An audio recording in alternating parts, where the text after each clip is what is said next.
From bureaus worldwide, this is FSN. And thanks very much, Natalie. I will talk about the Belgian government and the UN Migration Pact a bit later on in the programme. Got some interesting thoughts, or at least they are interesting to me anyway. Hope you're well. Welcome to Wednesday's Richie Allen Show, your show. Thanks for joining me. Welcome back to the most listened to independent radio show in Europe. It's your Richie Allen Show. And as usual, tweet to me now. Tell me what you're thinking. I will read those tweets out throughout the programme. So I will. It's the Richie Allen Show. Broadcasting live on richieallen.co.uk and multiple platforms around the world. And now, here's your host, Richie Allen. And I'll be joined later on in the programme by Scott Rickard. Top man is Scott, great journalist and broadcaster, and it's been about 7 or 8 months since he was on this programme. We're going to talk about the rise of the far right in Europe, what might be behind that. We'll talk about something that's gone very quiet, that is the situation in Syria. We'll talk about the neocon Zionist plans for Iran. We'll look back at 2018 and we'll look at Iran and Syria and what might become of those countries in 2019. I shouldn't say it like that. We will talk about the outlook for those countries in 2019. So Scott Rickard joins the programme today. It is Wednesday, December 19th, 2018. Live on Fab Radio 2 in Manchester. The usual outlets as well, triggerwarning.tv, my website, TuneIn Radio, and many other platforms carrying the Richie Allen Show live as well. Many of them I'm not even aware of, but it doesn't matter. You well? You good? Very good. Now, I've been giggling away to myself like a school child, like a school boy. If I say school girl, might raise a few eyebrows. I've been giggling away to myself all afternoon as I've been observing the goings-on in the UK Parliament, Westminster. The Labour leader, Jeremy Corbyn, earlier today, faced calls to apologise for apparently calling Theresa May a stupid woman during Prime Minister's questions. So, Theresa May, as you may have heard in the news there, with all of that, oh no, he isn't, and all that garbage, that pantomime nonsense, May was having a go at Corbyn during, I suppose, robust exchanges when Corbyn was caught muttering words on camera. And it appeared that he was saying, stupid woman, at May. So needless to say, Conservative MPs jumped on this and ordered him to apologise.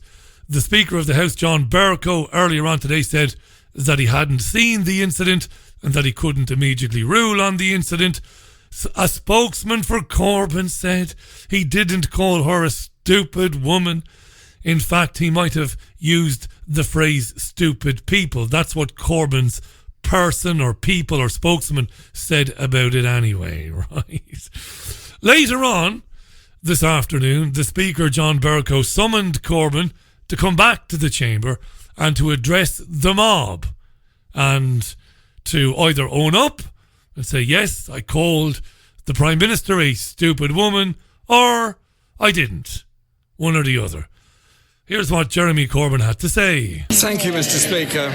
And thank you for your invitation to come to make a short point to the House, which I'm very happy to do and have come immediately to do that. During Prime Minister's question time today, I referred to those who I believe were seeking to turn a debate about the national crisis facing our country into a pantomime as stupid people. Mr. Speaker, I did not use the words stupid woman about the Prime Minister or anyone else, and am completely opposed to the use of sexist or misogynist language in absolutely any form at all. And I'm happy to place that on the record at your request this afternoon. Thank you, Mr. Speaker. Thank you. Yeah. Rubbish. Now, Goodfellas and My Cousin Vinny actor Joe Pesci was quick to respond to Jeremy's denial. You know you're a lying, low-life, motherfucking gambling degenerate prick. You know that's what you are? Yeah. Pretty much.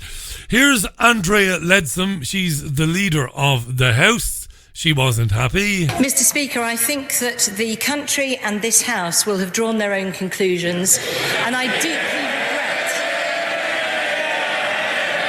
regret that the Right Honourable Gentleman has not seen fit to apologise to my Right Honourable friend, the Prime Minister. Thank you. I thank the Right Honourable Lady for what she has said, which requires no comment. No comment from me. Berko has had his own problems with being accused himself of referring to Andrea Leadsom as a stupid woman some months ago. Then we heard from Tory MP Rachel McLean. Never heard of her before today.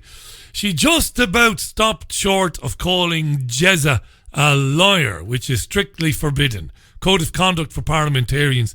You can't accuse a member of the House, an MP, of being a liar. She just about stopped short of it, or maybe she didn't. Thank you, Mr. Speaker. With your guidance, how may I make this orderly? Read my lips. I do not believe him. What can we do to further verify this evidence? What can we do to further ask experts to review this evidence and get the apology from the Right Honourable Gentleman that my honourable friend the Prime Minister deserves? Yeah. Well, what more can we do? This was classic panto today. The reason I'm covering this, it'll become clear later on, maybe sometime next year. Why are you covering this, Richie? Well, it's a massive distraction exercise, this. But it beats talking about Brexit, doesn't it? What can we do, said Rachel McLean. Well, bizarrely, it really is, at times like today, I do actually believe more than ever that we're living in a holographic universe, a reality that only exists because we believe it exists. It's just madness. Lip readers were employed. A deaf musician was asked by Sky News to have a look at the footage, and the deaf musician came back and she said, yes, it's undisputed, it's a fact, he called her a stupid woman. What a load of old pantomime bollocks. Corbyn is a bit of a coward, really. Caught by the short and curlies, he should have said, yes, I did, and I stand by it. I think if he had said that, he would have been excluded from Westminster for the rest of the day and then vilified by the press. But tomorrow he could have just come back to work as normal. It's a cowardly thing to do, to say something like that. To be caught, as I said, by the scrotum. And you're absolutely caught bang to right saying, you stupid woman. And for him to deny it, I suppose says more about his character than anything else. But look, all joking aside, today was a wonderful day for virtue signalling spotting. Train spotting is so 1970s. Virtue signalling spotting is a wonderful sport, and I'd like to be the founding member of the Virtue Signalling Spotters Society, the founding member of the first one ever, because it's a joy to troll the internet, to voyeuristically watch politicians all over the world for a bit of virtue signalling, because when they do it, it's marvellous. And today, dear listener, it was almost pornographic. The unashamed virtue signalling. Do you want to hear some of this virtue signalling today? You might be surprised. It's been a long time that I've prepared the virtue signalling charts for the day, something that we've not done for ages. Shall we do it? Shall we count down the top 4 virtue signalers of the day? I think we should. Yeah. Oh yeah. Coming in at number 4 is Conservative MP Paul Scully. Paul was sickened by Jeremy Corbyn calling May a stupid woman, and Paul wanted every woman in the country to know that he was sickened by it, so he invoked a certain special anniversary. Here's Paul Scully at number 4. This year, when we've been celebrating 100 years of women getting the vote, yes, do you think it's appropriate language, can I ask my right honourable friend, to call people a stupid women in this chamber? Yes, Paul. Yes. Number 4, Paul Scully. Other days, that would have been number 2 or number 3. Coming in at number 3 today, Conservative MP Vicky Ford.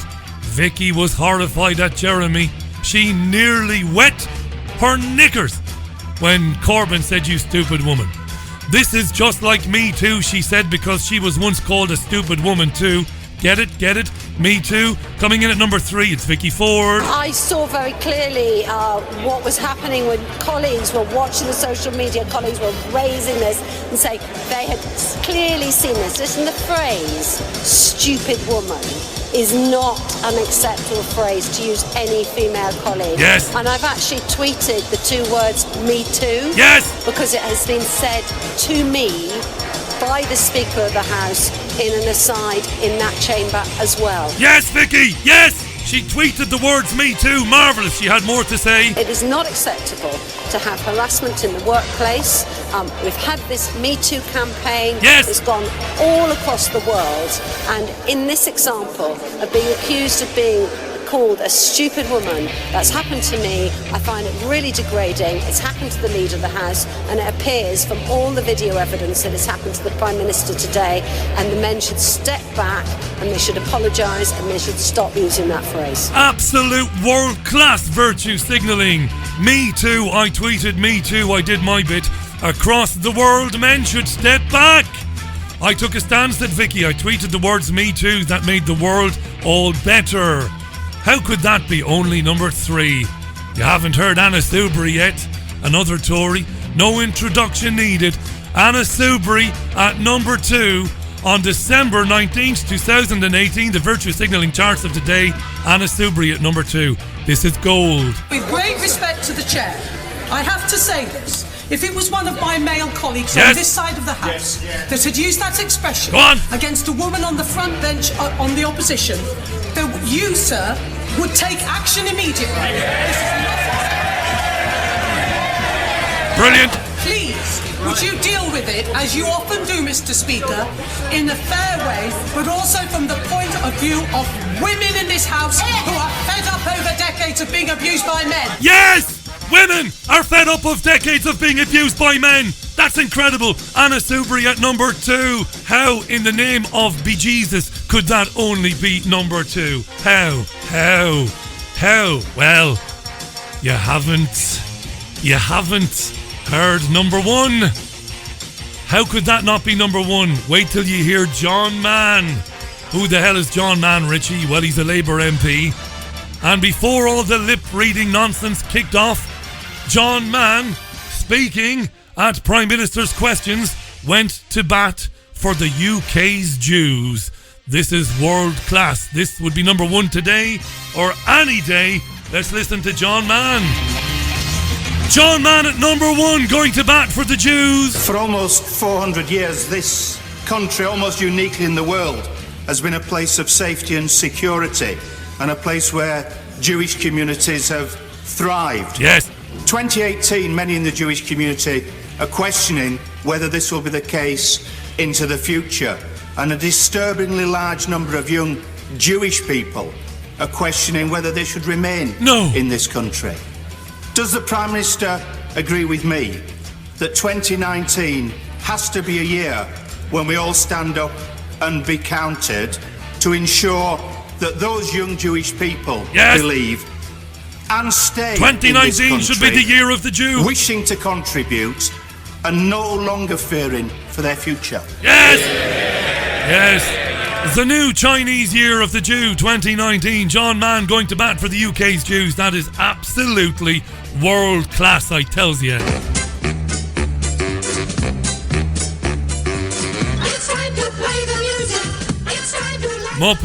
Muppets, every one of them. Muppets, every one of them. What are the female MPs in Westminster going to do? Are they going to tweet Me Too constantly? Are they going to sit around on their laptops, tapping on their phones, Me Too, Me Too, Me Too, Me Too, in the style of Monty Python and the Holy Grail's knights that say, nee, nee, Me Too, Me Too, Me Too, Me Too, until every man in Westminster is dead? That's what's going to happen, maybe. John Mann, a whore for Israel. That isn't unfair, by the way. It really isn't. And I know you might think it's language unbecoming of a professional broadcaster. It is. But man is a whore for Israel. He's an arch-Zionist. He's disgusting. This is the John Mann that set up that photo opportunity when he ran around Westminster chasing Ken Livingstone, basically accusing Ken Livingstone of hating Jews, which is not true, of course. Mann chairs the all-party parliamentary group against anti-Semitism and also the Inter-Parliamentary Coalition for Combating Anti-Semitism. That's like the People's Front of Judea and the Judean People's Front, isn't it? The all-party parliamentary group against anti-Semitism and the Inter-Parliamentary Coalition for Combating Anti-Semitism. Knights that say, nee! Oh, Christ. But anyway, John Mann wins, number one. Amazing. Do you want to hear Theresa May's response, by the way, to the question put to... Have I got it? I've probably not loaded it. I am a moron, you know. It's been one of those days. I've had a lot going on. My car's been off the road for a few days. It's in the garage being fixed, and it's a nightmare. It really is, and I've been up the wall without it. I've been running around trying to do stuff, and it's chaos, and I was supposed to have it back today. I might not have it back today. It might be Thursday, it might be Friday. I'm screaming at the garage saying it's got to be soon because, well, Christmas and all of that. You know, there are things that need to be done, like. Anyway, when John Mann went to bat for the Jews and said that the young Jews in England are thinking about leaving the country, they're not, by the way. This is monumental bollocks, right? It is. It's an absolute lie. I happen to know quite a few Jews that are younger than me. I do, and I can name them, no problems. And I often ask them, listen, what's it like? It's all right, Rich. No different, mate, than it is for anybody else. Fair enough. Are you planning on leaving anytime soon there? No. Good man. And why should you? What's happening? Well, occasionally, Richie, we might get a bit of defacing of a headstone in a cemetery, but that's about all, really. Generally, no more abuse than anybody else. Fair enough. What did Theresa May say? Well, she didn't miss the opportunity to virtue signal to Tel Aviv. Here's Theresa May. Can I say to the honourable gentleman that I absolutely agree with him. Jewish people should be able to feel safe and secure in this country. I don't want, and I never thought I would see the day when Jewish people living in this country questioned whether they should stay in this country. I think this is a terrible state of affairs that we have come to. There's no place for racial... But it's not fucking happening. It's a lie. It's a myth. It's a myth. Yeah, I didn't think I could say that word. I've been practicing it for ages. Myth. It is a myth. It is mythology. It's not happening. I didn't think I would live to see the day when Jews would be terrified and would want to leave the country. It isn't fucking happening, you daft bat. Where is it happening? Introduce me to some of these people. Please. Because I'll admit I'm wrong. I'm not that arrogant. If you're Jewish and you're listening to this and you really think I've lost it here and that it is a terrible time for people who believe in the Jewish version of God, which is just as much bollocks as the Islamic and Christian version of God, in my opinion. But if you do identify as Jewish and you think I'm wrong, please come on the programme. I'm going to listen to you. I'm going to be kind and quiet and listen to you. But you've got to bring some evidence. It's no good just coming on here going, well, you know, it's terrible time to be Jewish. Got to prove it to me. Mandy Blumenthal threatened to leave the country for 3 years. Eventually left, thank Christ. She's gone. She's in Israel now. But she's not gone because she's still tweeting about it. I suppose we can always mute people like that. There was quite a bit of news today about migration targets in the UK. Tell you what I'm going to do. Going to get Scott Rickard on the programme in a few minutes to talk about that which I said we would talk about. We're going to talk about 2018. We're going to talk about the rise of the far right in Europe. What might be behind that? What entity might be driving the rise of the far right? What's going on?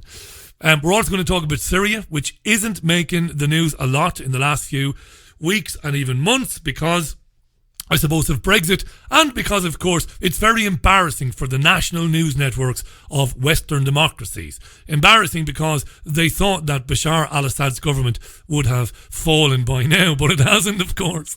Isn't it wonderful? He's still there. And he's backed the remaining jihadists into a tiny, tiny corner. And they're eventually going to get rid of them and take Syria back. Oh, woe are the neocon Zionists who've perpetrated that nightmare on Syria. What are they going to do? So we'll talk about that with Scott Rickard, as a great journalist. Later in the programme, when Scott has departed, you and me, we might have a chat about the Belgian government collapse over the migrant pact. What's really going on with that? We'll have a chat about it. It'll be interesting. And we might have one or two tunes as well. One or two tunes in terms of Christmas tunes as well. You can tweet the programme, of course. It's at Richie Allen Show on Twitter. I'll be delighted to hear from you. Hi to Mwinga and to Rich and to Sean McDonald and to David Cartoon Drunk. Hi to my great pal, great friend and supporter, Tez Howell in Salford. It's never a good time of the year for Tez. Christmas is a tough time for Tez because there's no rugby league. As a summer game, there's no rugby league to watch.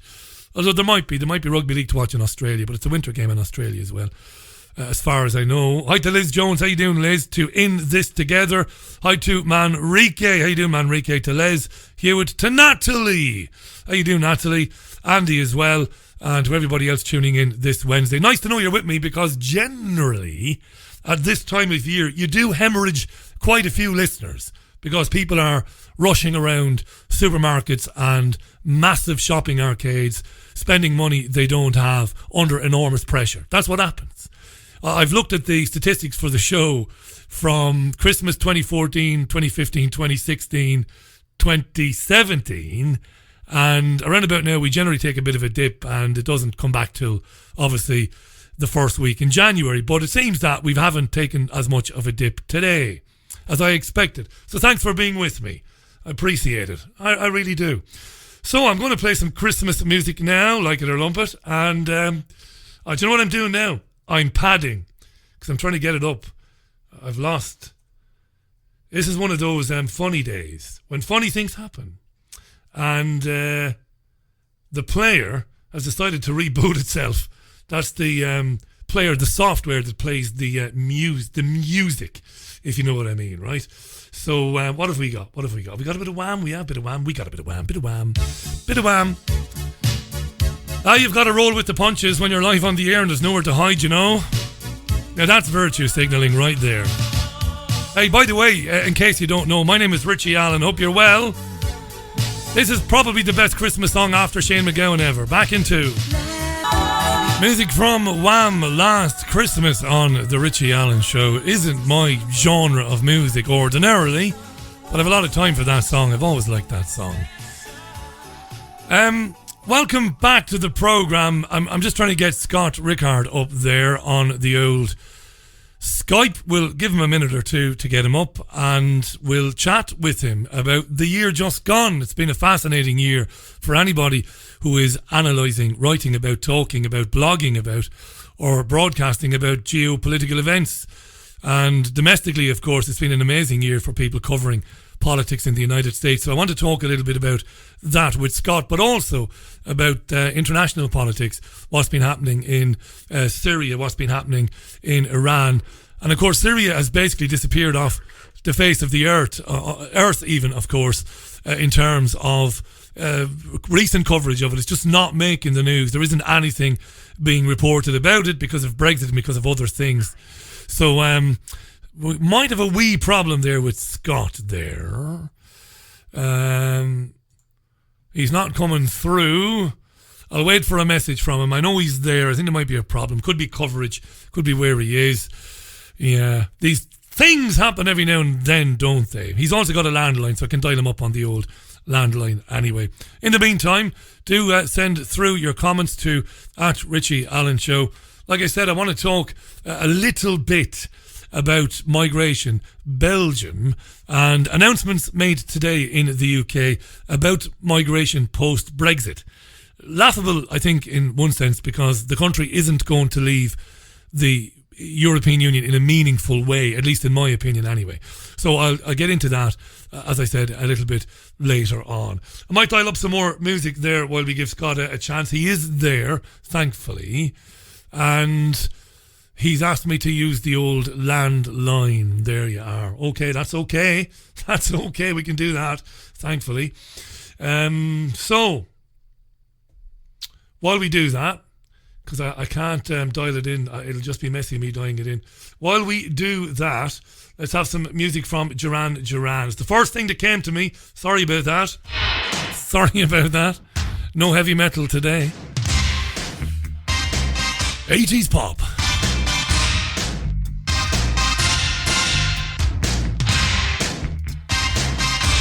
Right, it's a cell phone call to Scott Rickard. Pray for Mojo. We'll try and get him up. Right, music from Duran Duran. Let's get rid of it and let's welcome back to the programme a brilliant geopolitical analyst. He really is. When he writes, when he broadcasts, when he appears on television and radio, he's always worth listening to. Great to welcome back to the show, for the last time this year anyway, our old friend Scott Rickard. Hey Scott, welcome back. How are you? Hey, thanks for having me. I'm doing well. Appreciate the invite back. Really love being on the program. Thanks, Scott. Before we talk about the absence of Syria or coverage of Syria on Western media, at least in the last couple of weeks, months even, I want to ask you, as we come to the end of 2018, you've been doing your job very well for a long time. Do you remember a year covering domestic politics, domestic current affairs, before we talk about international politics? Do you ever remember anything like the madhouse, the circus that 2018 has been in your own country? No, absolutely not. You know, one thing I can say is that it's actually a bit enlightening to see, you know, outside of the attention that some of the more extreme, I'd say, alternative news networks like Alex Jones have had. Now I think we see a little bit of that extreme attitude coming out of both the left and the right of mainstream media. But at the same time, it is a great opportunity for people to question the narrative. A lot of the individuals I know that started out with Alex Jones and those types of alternative medias realize that there's a lot of insufficient information in that arena. But at the same time, they credit those types of alternative medias with questioning the narrative. So that being said, you know, this year has been a fantastic year for me because a lot of individuals realize just the idiotic nature in which things are actually happening. You don't have a smooth character like Bill Clinton or Ronald Reagan or even Barack Obama who can basically brush strokes over the mess and the tremendous amount of warfare and certainly the corruption within the American political infrastructure. Brilliantly said. Do you think that Trump has reached peak popularity with his own supporters, who might now be starting to see through him and realise that he isn't what they believed him to be? Has he reached peak popularity, do you think? Well, I think it's saturated. It's been saturated from the beginning. I think a lot of the evangelical individuals, you know, you have to remember there's 70 million evangelicals that are extremely pro-Israel. They're extremely, focused on the very religious. I call it the American Taliban. It's not nearly as extreme, but certainly it has the largest military complex that the world has ever seen, and they certainly have no end in sight for the perpetual wars that they're behind.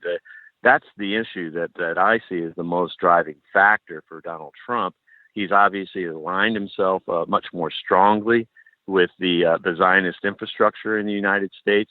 Those individuals, per se, are absolutely supporting him and have pulled along, what I would call the fanatic base of the right wing in the United States. Certainly the left wing has its fair share of fanaticism, and they also have their fair share of Zionist influences. So that being said, the main thing I see again with the individuals on the supporting side of Donald Trump, they have followed a a path in which they've been indoctrinated upon, and they feel righteous. They feel as though they've exceeded their expectations in Donald Trump, and they've had a successful triumph over what they consider liberals.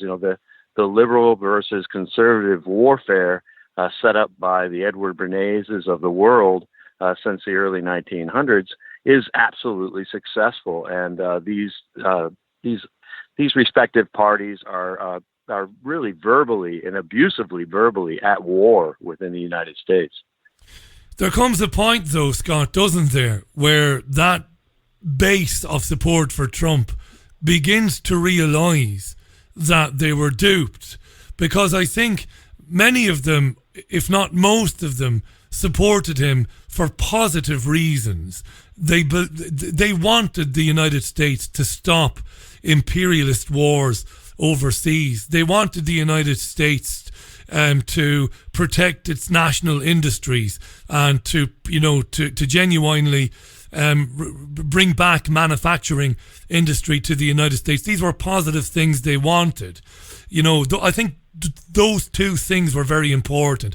Not intervening overseas and doing something for working class people.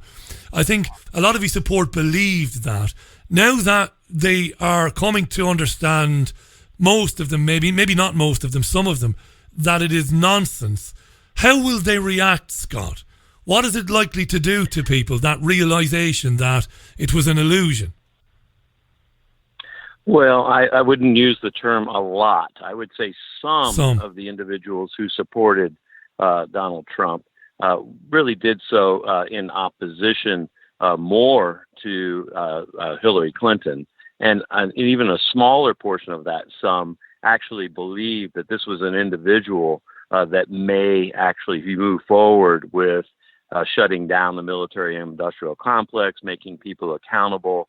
When he actually said draining the swamp, there were some, and I used actually very few that actually believe that. Certainly, there are, I would consider, much lower IQ individuals that believe pretty much anything they see on television. So maybe those individuals obviously believe that, and some of them actually believe that it's still happening.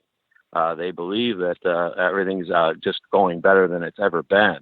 So, and these are individuals that I have as personal friends, and I'm shocked by how blindly loyal they are to their party, and certainly how blindly they act to real statistics and real facts, and that's sad. It's an extreme narrative in the American political system that is absolutely absurd.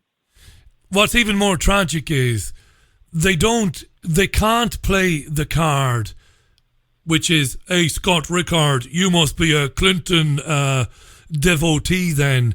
You're obviously not, Scott. You've been incredibly critical of all of these administrations.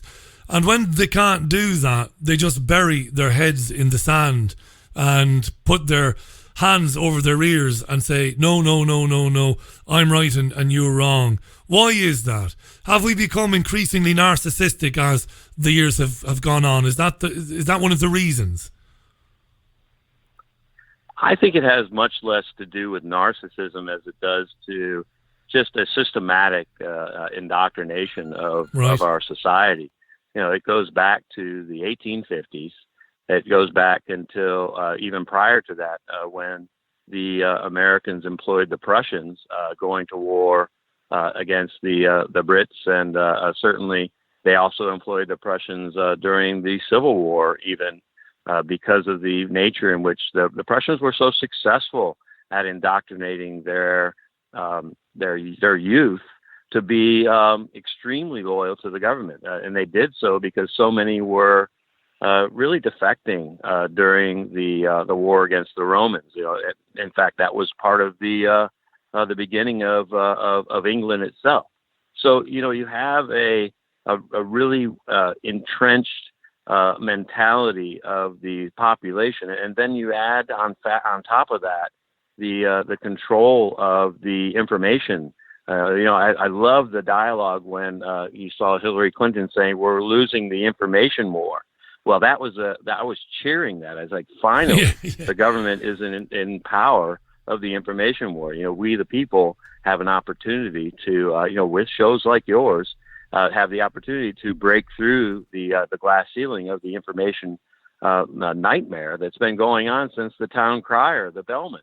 They controlled everything back in those days, and certainly it was controlled very effectively, I'd say until probably around 2007 or 2008. You were very kind to mention this program, Scott, and we've got a healthy audience, but nothing like some of the major alternative media content creators in America. You mentioned Alex earlier on. I was close enough to Alex for many years. I would have interviewed Alex on a commercial show I made when I was in Spain. And while I thought that quite a bit of what Alex was doing was a bit kooky and a bit out there, I liked him because I've believed for years that we can't change things by investing in the two-party or three-party system. And I liked the fact that Alex for years was pushing that, saying that they're all a bunch of gangsters and the system itself needs to either change or be replaced. How disappointing has it been for political analysts like yourself, honest and very astute guys like you, that Alex, with that massive audience and that huge platform, weighed in behind Donald Trump and has continued to do so? How regretful is that in hindsight, Scott? Well, I don't think it's as regretful as it is strategic. I mean, Alex has always been tied to the Stratfor infrastructure out of Austin. He's hired several individuals from there. This is a right-wing Friedman, infrastructure as a counterintelligence operation. And in my opinion, I've seen it as that for quite some time. I've talked to many individuals, the Ocelli effect, to have some folks working there here in the United States that used to work with Alex Jones. Also, some individuals that have worked with Ron Patton on Ground Zero Network. Some of those individuals in the past had also worked with Alex. So I think, what I found is that in time, people will learn that Alex, he really was just somebody who was in place by the right individuals to steer individuals. And I look at Ron Paul, sadly, in the same way. He was like flypaper for the Republican Party. He never really tried to actually win the presidency. As a delegate in the Republican Party in the state of Florida, I was firsthand witness to his really lack of passion and lack of effort in his presidential candidacies, and not only in 2012, but prior to that. So I really believe that individuals realize they're not going to make it without support of the RNC or without support of the DNC. People are more or less playing cards. Now, that being said as well, with Ron Paul, post his congressional, career, he's been fantastic at the Ron Paul Institute. Certainly a lot of the individuals that work there, I know them, and they're fantastic sources of information. And he's certainly not as much flypaper today, and it's good to see his son moving in somewhat his direction, but nowhere near as well. But we don't have a lot of political individuals that really steer clear of that. And certainly Alex Jones, he did not steer clear of it as well. So I really believe that everyone has unfortunately, an agenda. Whether that agenda is done just without knowledge, or certainly, take John McCain. Yeah, that's a good point. He's a great example. Yeah. Here's a wind-up toy that you can absolutely know exactly what he's going to say based upon his indoctrination. And he was a fantastic tool for a particular portion of the Republican Party. Not the Republican Party has many different factions. And certainly you can separate the three between obviously Ron Paul and certainly John McCain and even Alex Jones. Alex Jones is working for what I would consider the Friedman tangent. Depressing for me to hear that, but I'm inclined to take it on board because, as I said, I've known him for a long time, and there were things he was prepared to listen to and things he was prepared to say that would contradict, at least years ago, what you've just said now. But I can't ignore what you've said because, you know, you've provided evidence to support it, and I've seen evidence to support that as well. Scott Rickard is our guest, folks. Scott's the real deal. He's a genuinely independent thinker and brilliant analyst. And I say that, when I say that, I mean that. You know, I've been listening to Scott, found Scott through RT and Press TV and many other networks that Scott has been speaking to for many years. Love having him on. He's with us to talk about a couple of things. Scott's going to stay with me till the top of the hour if he can. I hope you can stay with us, Scott, for another 15 minutes or thereabouts, because I want to ask you about Syria. The Brexit debacle has dominated the UK's media for, well, you could say for 2 years since the vote, but particularly in the last couple of months.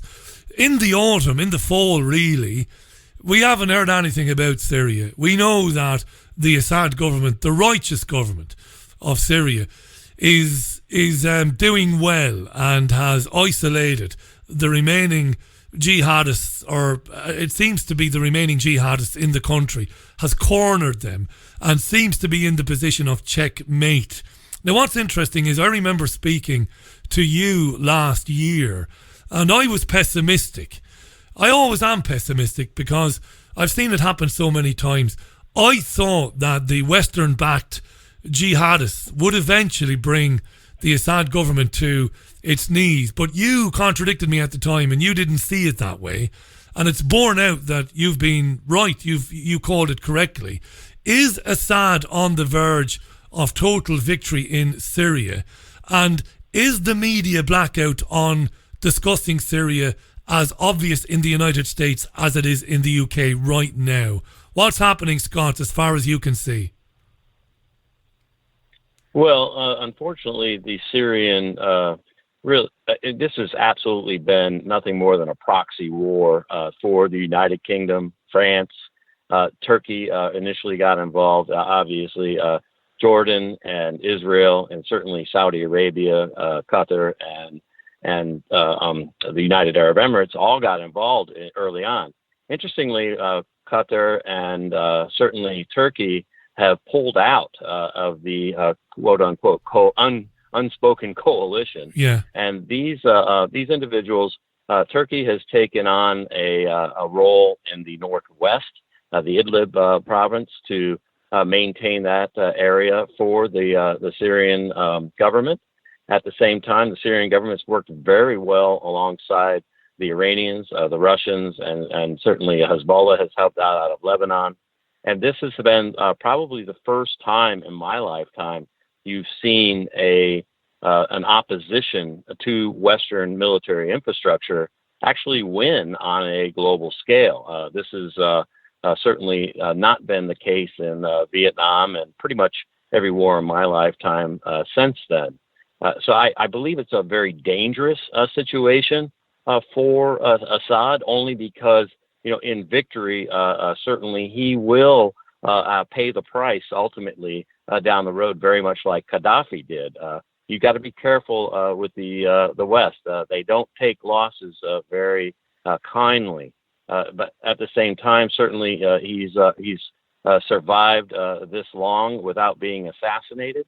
And certainly with the help of the Russians and even the Chinese, he could easily rebuild his country. Now, unfortunately, the United States has shown absolutely no interest in moving out of Syria. They have basically trained and armed what I'll call Al-Qaeda 3.0, post-ISIS and post-Al-Qaeda out of what was originally out of Afghanistan, Pakistan. Because the actual individuals, the Kurds, really the Syrian Kurds in al-Hasaka, have really aligned themselves with the United States 100%. And these individuals have gotten well over $400 or $500 billion in weaponry. They've been extremely well trained, and they're being extremely well taken care of at this point. So that is a force to be reckoned with. The Americans will leave behind a very formidable force as even if they do leave, and they may once again cause a really terrible destruction in the region, given the fact that the individuals that they have armed, the YPG, PKK, certainly individuals who had a beef with certainly the Turks, as well as the Syrians and the Iraqis. But unfortunately, the United States will probably end up using them as their third wave of mercenaries in that region. Scott, will Russia stand firm with Assad in that scenario? Well, Russia is a big question mark. Obviously, if Putin stays in power, it really could be a possibility that Russia would absolutely continue to stand up.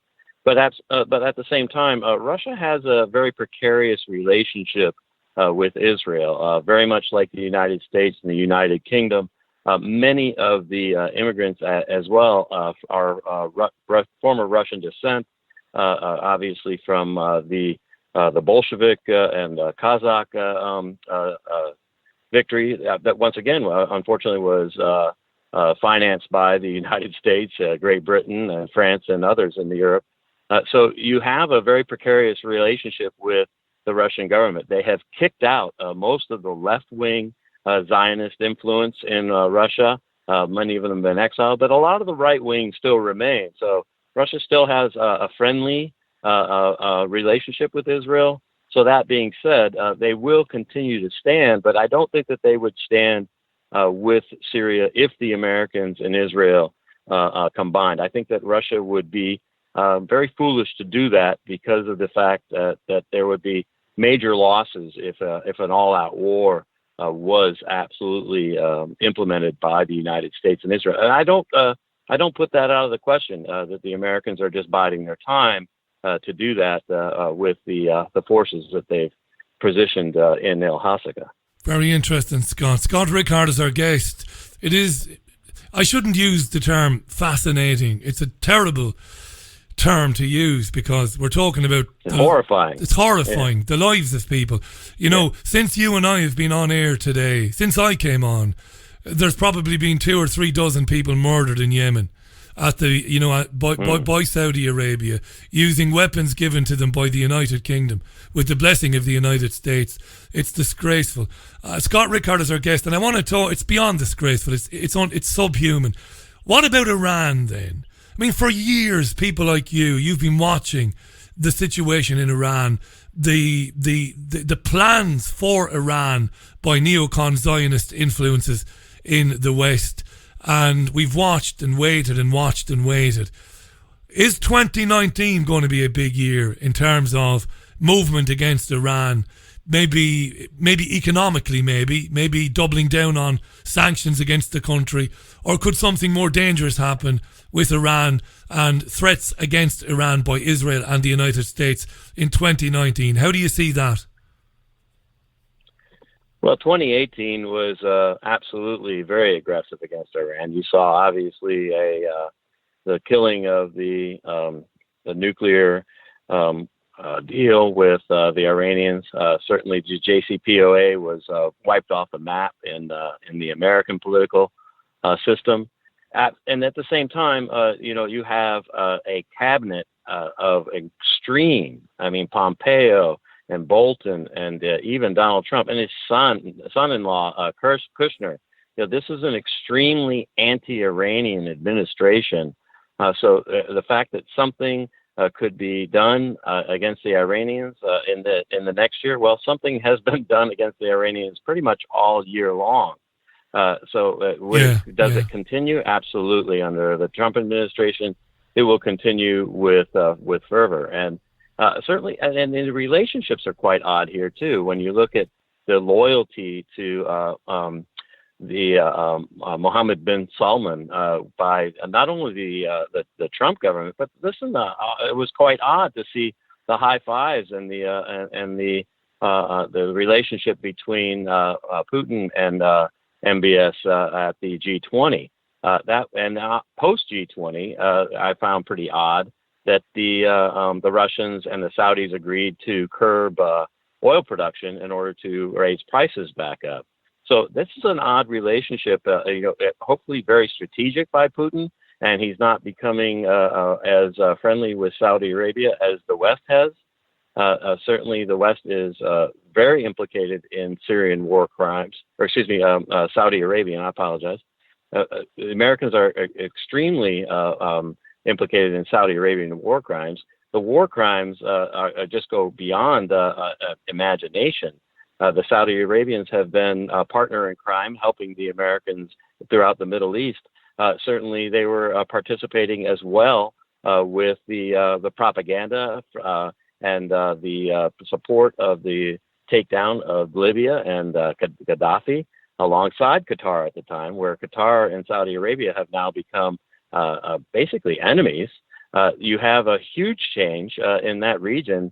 That is Qatar and Iran are actually becoming closer in ties. So there's been a lot of changes in 2018, but certainly the Americans and oddly the Russians' relationship with Saudi Arabia have created a scenario in which it's hard to analyze. It's hard to understand. I'm just hoping that Putin is using it as a strategic weapon against the West in order to create closer ties, but I hope that he doesn't become part of the Saudi Arabian war crimes that they've been implicated in with not only the United States, but certainly the United Kingdom as well. Yeah, it's terrible here.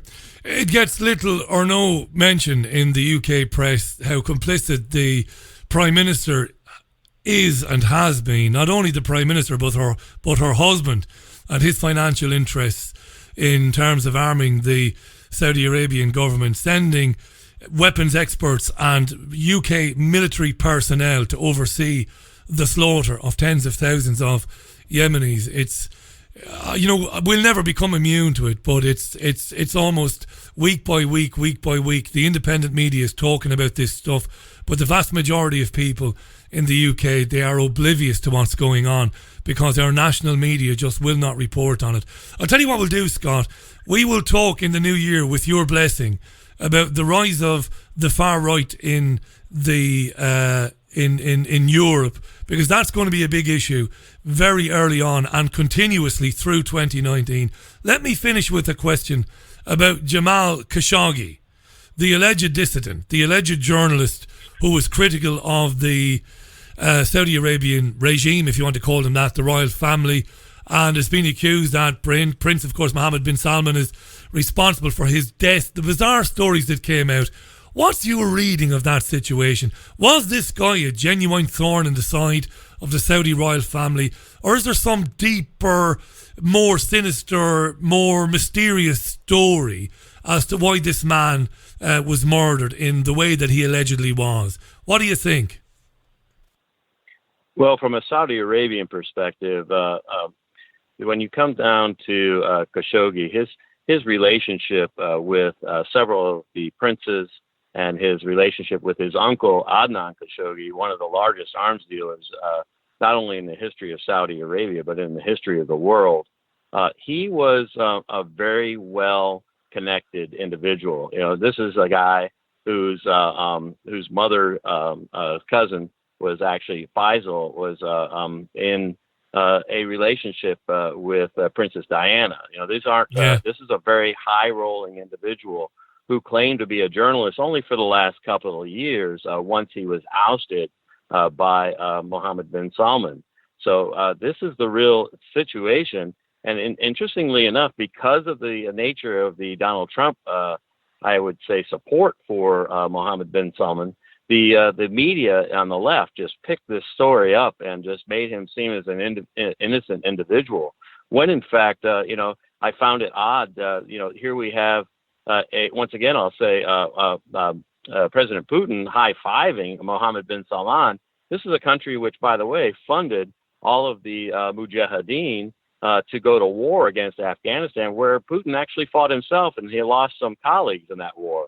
So to see him high five and see him, not everybody who fought in that war should be happy that Jamal Khashoggi is dead. I mean, this is a guy who was responsible for, just horrific arms dealing, creating the war against the Russians in Afghanistan and supporting that, as well as post military sales post the Afghan war as well. So I don't see why this individual was put on a pedestal, other than the fact that it became a tool for the West to talk about the relationship and disparage the relationship between Trump and Saudi Arabia, which, by the way, is a great thing. I think they should have done the same under Barack Obama and his predecessors.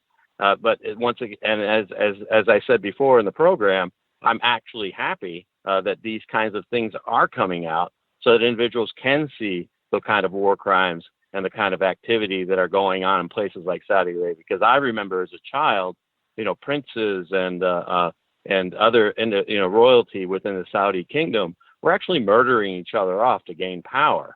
So this shouldn't come as a surprise to anyone who's watched Saudi Arabia for some time. But what's different about this particular murder is that this wasn't done for power. This was done for revenge. This was done for someone who knew about the inner operations of Saudi Arabia, began to talk about them and disparage the incoming king. And this was done as a revenge move. And it's quite brutal. And the fact that the American government, specifically the Trump government, was happy to try to even cover it up and may have even been complicit in the information and providing information to assist in the assassination. So this is a very serious thing, and I hope that one day people are held accountable. But that sadly, that's not the way that our respective governments work. Certainly, Tony Blair is a good example of that, and certainly his co-conspirator, George Bush, are walking free among us. Incredible, yeah. Blair rolled out to talk about Brexit and the European Union, despite the things that he's done. I had a very interesting conversation with Sibel Edmonds, whom I have a lot of time for, quite a few weeks back. She's based in Turkey these days, and she put together a credible scenario, and she's still investigating it, one in which Khashoggi was actually was part of some planned kind of colour revolution for Saudi Arabia, which is a very interesting theory. And she was, she had some very interesting points to make on that. But fascinating listening to your take on it. I have to point out that everything that Scott said about Khashoggi and his past is 100% accurate. In case people are wondering why I didn't challenge what Scott was saying, Scott's comments about Khashoggi's past and his dealings are absolutely 100% accurate. Scott, thanks for coming on the programme this year. I really love having you on. I want to mention to our listeners, you can follow Scott on Twitter, and I recommend you do. He's at Scott_Rickard. That's Scott_Rickard on Twitter. Follow him there. There are links there to where you can find him online as well. Terrific geopolitical analyst, always honest, always well briefed, and very, very astute.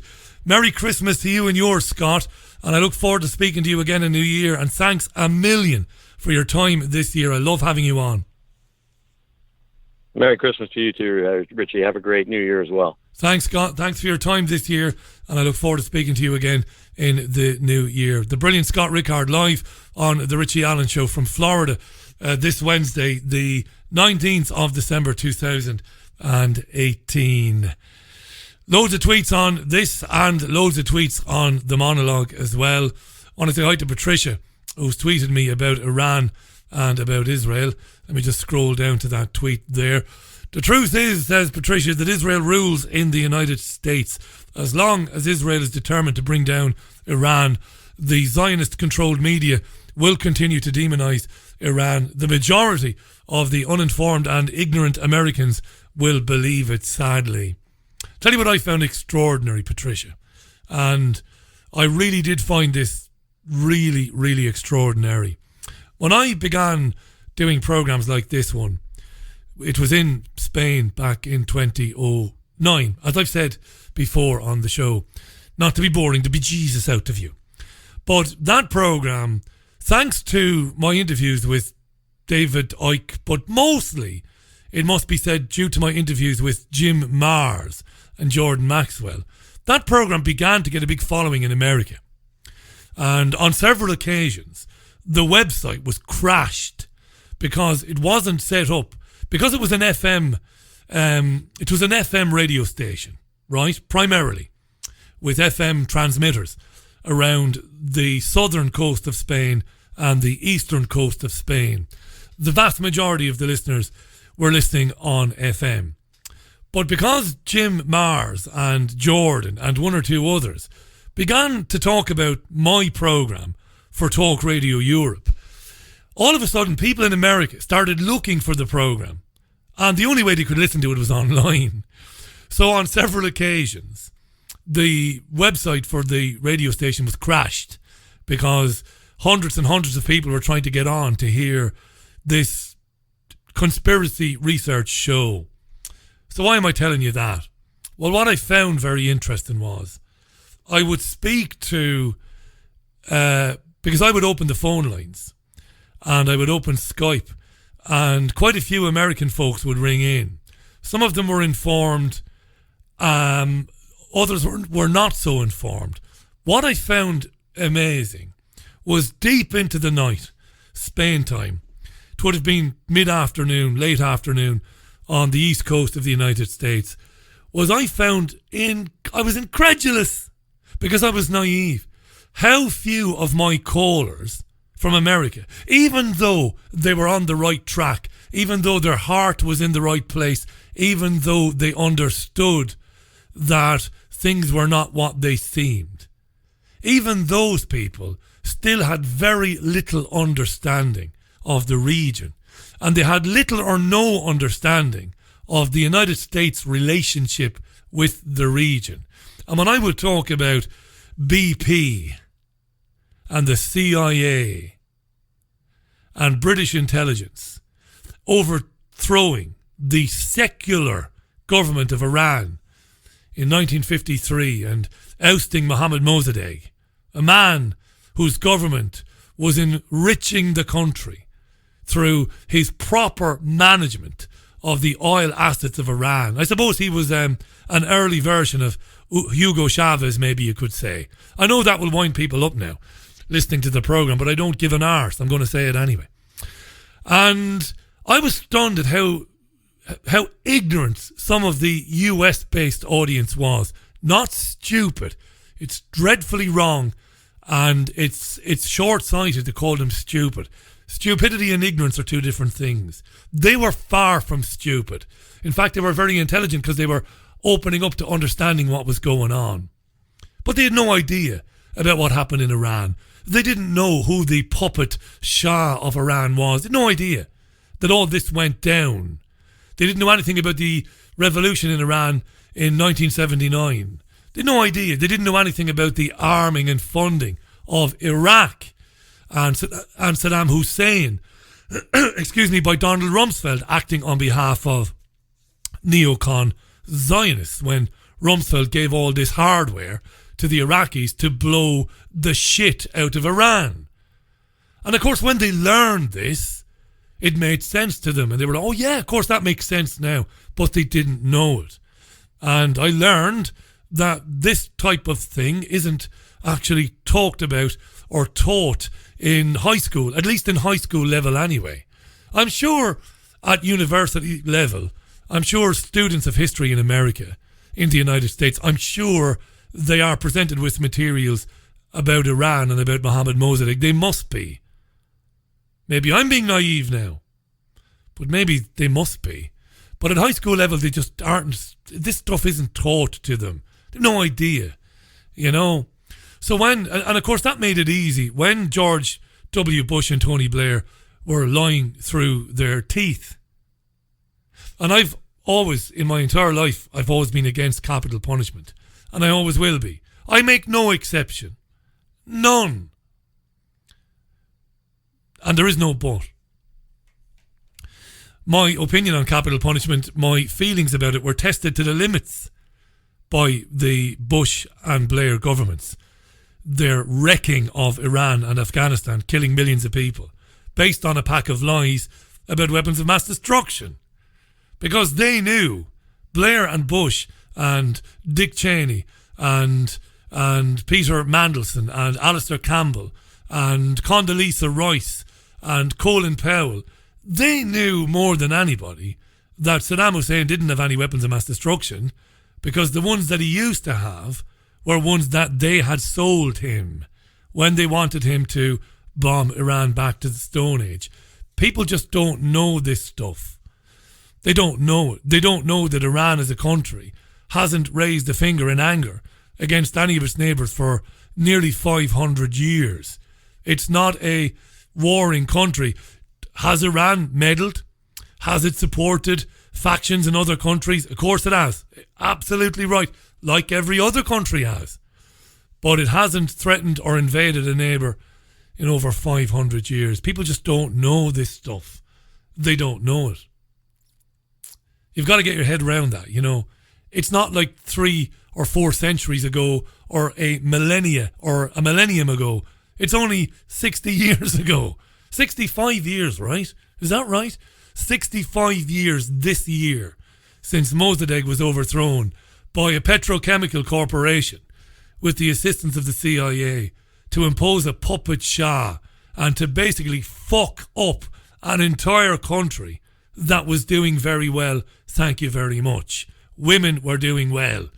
Men were doing well. People were doing well. Education was going well. Couldn't have that. So we put the puppet Shah in. People don't know this stuff, you know. Maybe I'm being hard. You know, when I talk about in America, they don't know it. Maybe they don't know it here. Are secondary school students in the United Kingdom learning about BP's coup in Iran in 1953? Probably not. I don't know. I'll have to find out. Little update. Gilad Atzmon was on the programme last night, the jazz saxophonist and regular musician with the Blockheads. He's a writer, as you know, and he's a broadcaster. Very interesting man. Brilliant writer. I wouldn't miss anything that he writes. I think he's fantastic. Now, he was due to play with the Blockheads in Islington at the Assembly this coming Friday, but he was told he can't because a man called Martin Rankoff wrote a letter to the council saying that if Mr. Atzmon was indeed going to be on saxophone, well, he, Martin Rankoff, wouldn't attend, and he would give his ticket to someone else because he wouldn't be in the same room as Gilad Atzmon. The leader of the council, a guy called Richard Watts, wrote back to Mr. Rankoff and said to him, don't worry about it, we've excluded Mr. Atzmon from the concert. Now, this is a disgrace of gargantuan proportions. It's beyond censorship, this. It's disgusting. Not to mention that the Jewish man, Rankoff, didn't seek to have Gilad Atzmon excluded from the gig. He just wanted to determine whether or not Gilad was there so that he could exempt himself from the gig. We talked about this last night on the programme. I extended invitations to the council and to Rankoff to come on this programme to explain why they exchanged a series of triumphalist emails, giggling like schoolboys, at the fact that they excluded this man from a gig he's played more than 1,000 times with the Blockheads. He is a saxophonist. At no time in any musical gig that Gilad Atzmon has ever played has he ever stopped the music to talk about his political opinions. Never. He's not, he's not a conscientious pop star like Bob Geloff's no pop star, is he really? But, Bono or Sting, he doesn't do that. But it doesn't matter. The Blockheads have registered their disgust at this. I don't know if the Blockheads are going to go ahead without Gilad on Friday. I don't know. But there is a change.org petition that can be found on Gilad's website. It's gilad.co.uk. I urge you to go to gilad.co.uk, read the email, and if you feel strongly enough about it, because it's not for me to tell you what you should sign or not sign, but if you do feel strongly enough about it, you should sign that petition and say, no, enough's enough. We can't have this. We can't allow this. So I've no update for you. For you to find out more about it, the best thing to do is to stay with Gilad's website, gilad.co.uk. That's gilad.co.uk. Going to pause for 30 seconds and 30 seconds only while we get the news headlines. I'm with you till hour today, by the way. So I want to talk very briefly about migration when I come back after the headlines. I'm with you till 6:30, 90-minute show today. And that's only because a guest dropped out very late in the day, because there should have been a guest at this hour. I did tell you it gets a bit messy around the Christmas. But anyway, it's over to FSN for the latest headlines. From Feature Story News, I'm Natalie Powell with your latest world news. The European Union has unveiled plans for a no-deal Brexit if the British Parliament fails to agree to a deal, causing the country to crash out of the EU bloc without a plan. South Africa has issued an arrest warrant for Zimbabwe's former First Lady Grace Mugabe, and a snap general election is expected in Belgium early next year, following huge political rifts over a controversial UN migration pact. Thanks very much, Natalie. Thanks for that. Look, there's been quite a few tweets come in there. Let me read them. On the comments I just made about Mohammad Mosaddegh and Iran. On history that isn't being taught at secondary level, Ricky tweets, Operation Cyclone Richie, Operation Northwoods, etc., etc., etc. Paul tweets, no chance, Richie. They think, presumably they is young students think Mandela. Nelson Mandela is ancient history. I think you might be right, but I hope you're wrong, mate, to be honest with you. Hi to JP in Manchester. How you doing, JP? Thanks for the memes. Right, we're going to talk a little bit about migration. So just a little bit, because interesting breaking news out of Belgium today. The Richie Allen Show relies on your support. Go to richieallen.co.uk and set up a monthly donation today. Yeah, now you might have heard at the very beginning of the programme on the news, which we always hear as I go live. Just before I go live, we get a news bulletin from FSN, just so that we can get abreast of what the mainstream media is talking about. And they talked about chaos in Belgium over the migration deal that was signed in Marrakesh last week, which I've talked about quite a bit, and others have talked about this as well. Well, the Belgian Prime Minister has lost his job. He's fallen on his sword today. Or has he? Well, he's offered his resignation days after one of his main coalition partners, quit over this UN migration deal. Now, Charles Michel has been in coalition. His party's been in coalition, has been in coalition with the Nationalist New Flemish Alliance Party, but they have withdrawn their support for him over this Marrakesh UN Migration Pact signed last week. So today the Prime Minister announced his intention to resign after opposition parties refused to support his minority government. And late yesterday, before we came on air, or when we came on air yesterday, he told King Philippe of Belgium of his decision. This is very interesting, this. And it's more than interesting. And migration, talk about the things that are not being discussed on the media at the moment. The mainstream media, because Brexit has basically dominated the landscape for the last few months. But in the independent media, migration seems to have come to the fore as the issue of the day, and the issue which is getting more coverage than any other. And you, independent media producers, have quite rightly expressed their concern at this UN migration deal, which was signed in Marrakesh last week by many countries, not by all countries, but by many countries. This Marrakesh Migration Pact, basically all about it's almost like a blueprint for dealing with migration, an international collaboration on how to deal with migration in the near future. Very sinister document. I tweeted it out. It's available for anybody to read. There is a PDF version of it online. A lot of sinister things about it. One of the most sinister things about the Accord being making it very difficult for media organisations to criticise migration as an idea. Straight off the bat. You shouldn't criticise migration because it is hurtful and damaging and threatening to the migrants themselves.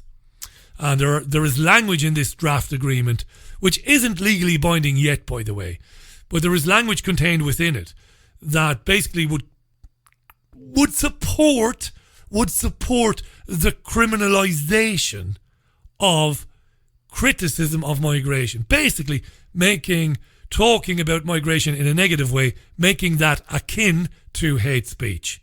This is not funny. Obviously, it's not funny. It's very serious. So I want to say before I take my leave of you today, it's been a packed old show today. It's been a packed show. I want to say before I leave you today, because people who are new to this programme seem to struggle to hear what it is that I say and tell me that they struggle to understand, well, where are you on this, Richie? You're a coward. You don't want to talk about migration. No, I'm not a coward. You're a moron. You haven't been listening to me for years. Let me tell you very briefly how I see it in about 7 or 8 sentences. These are my absolutes on migration, right? I spent a very interesting hour and a half speaking with Gemma O'Doherty last night. Watch her closely. Very good journalist, doing a brilliant live stream almost nightly from her home. It's a great watch. She brings together some really interesting minds. Now, last night was obviously a dip, a dip in quality, but she brings together some very interesting people with interesting ideas. Check her out. Migration. Radical Islam is the establishment's response to losing communism and losing Russia and losing the Cold War as a way to keep people terrified and hiding under their beds. Okay? September the 11th, which wasn't an Islamic plot or wasn't Islam going to war with the West. It wasn't. It was the intelligence agencies of the United States, Israel and France killing thousands of people on American soil in order to blame it on Islamic fundamentalism so that we could then introduce the concept of radical Islam as something to terrorise populations with in a way that they would acquiesce with the draconian laws and rules and all of that would come in the wake of such an attack. We saw the same thing on the 7th of July in London. Wasn't carried out by radical Islamists at all. Far from it. Again, the deep state murdered the best part of 70 people on the streets of London and on the underground. Again, to ferment in the minds of people that now we have a great new enemy. Watch The Power of Nightmares, which incredibly is a mainstream BBC production by Adam Curtis, who brilliantly describes how Leo Strauss and Saeed Katoub, two different people, the rise of radical Islam, the rise of neoconservatism. There is no Islamic plot to take over the world. Muslims are not plotting to introduce Islam to every country in the world and take over and to chop the heads off of those people who don't agree. That is not happening. That isn't happening. Now, radical Islamists, some radical Islamists have been responsible for some terrorist atrocities in the UK and in Europe. Sometimes, not all the time. But these radical Islamists, and they are a minority, but they do unmerciful damage. They are funded, they are given oxygen, they are given training, they are given money by the same intelligence agencies that purport to keep you and me safe. There is no doubt. While that is going on, Saudi Arabia is spending millions on building mosques in the UK, in other parts of Europe and in Ireland. And in those mosques, sometimes there are some very dangerous people with a very narrow, very conservative interpretation of Islam. That is true. The Pakistani problem, the problem among some young Pakistani men is real and must be dealt with. But where is it coming from? Islam didn't just decide as an ideology in the late 20th century to just start killing people all over the world. It didn't. It didn't. This goes far deeper. The right wants you to believe that Islam has taken over the world.